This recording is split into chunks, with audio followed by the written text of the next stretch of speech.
आज से 500 साल पहले जब दुनिया पर्यावरण शब्द का मतलब भी नहीं जानती थी, तब थार के तपते रेगिस्तान में एक क्रांति का जन्म हुआ था। एक बांझ कहे जाने वाले पिता की संतान, जिसने आगे चलकर पूरे समाज को अपनी संतान बना लिया। गुरु जंबेश्वर जी महाराज, जिन्होंने बिश्नोई समाज की नींव रखी और जीने के 29 ऐसे नियम दिए जो आज विज्ञान की कसौटी पर भी खरे उतरते हैं, और इसी 20 और 9 नियमों को मानने वाले ही बिश्नोई कहलाए। आइए जानते हैं महान पर्यावरण प्रहरी और भगवान विष्णु के अवतार गुरु जंबेश्वर जी की अद्भुत कहानी को।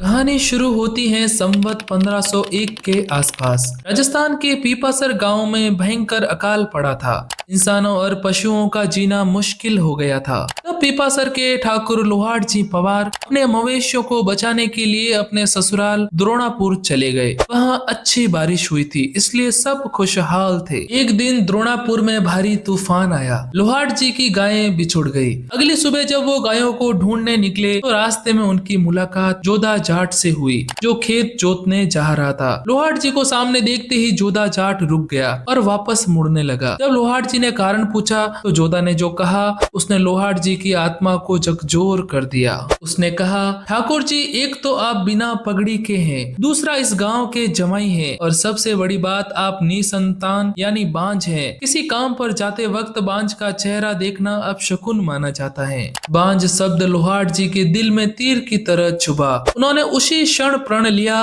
कि अब संतान प्राप्ति के बिना अन्न जल ग्रहण नहीं करेंगे। वे भूखे प्यासे वन में तपस्या करने बैठ गए। 6 महीनों की कठोर तपस्या के बाद भगवान विष्णु एक साधु के वेश में आए। उन्होंने चमत्कार दिखाया और लोहार जी को पुत्र प्राप्ति का वरदान दिया। भगवान ने कहा कि वे स्वयं कलयुग में उनके घर अवतार लेंगे। संवत 1508 भाद्रपद की जन्माष्टमी को पीपासर में लोहार जी और माता हंसा देवी के घर एक दिव्य बालक का जन्म हुआ। नाम रखा गया जाम्बोजी। ये बालक साधारण नहीं था। जन्म के बाद 7 साल तक जाम्बोजी ने एक शब्द नहीं बोला, बस मौन रहकर बाल लीलाएं की। 7 साल की उम्र में उन्होंने गायें चराना शुरू किया। 16 साल की उम्र में उनकी मुलाकात गुरु गोरखनाथ जी से हुई और उन्होंने ज्ञान की चर्चा की। जाम्बोजी ने विवाह नहीं किया। वे आजीवन अखंड ब्रह्मचारी रहे। समय बीतता गया। माता पिता के देहांत के बाद गुरु जंबेश्वर जी ने घर त्याग दिया। वे समराथल धोरे पर आए और वहां हरी खेजड़ी के नीचे अपना आसन लगाया। संवत 1542 कार्तिक अमावस्या का सोमवार एक ऐतिहासिक दिन था। गुरु जंबेश्वर जी ने वहां मौजूद लोगों को पवित्र जल पिलाया और एक नए पंथ की स्थापना की। उन्होंने अपने अनुयायियों के लिए 29 नियम बनाए। 20 और 9 नियमों को मानने वाले ही बिश्नोई कहलाए। गुरु महाराज ने ये नियम सिर्फ धर्म के लिए नहीं, बल्कि इंसान और कुदरत को बचाने के लिए बनाए थे। उन्होंने समझाया,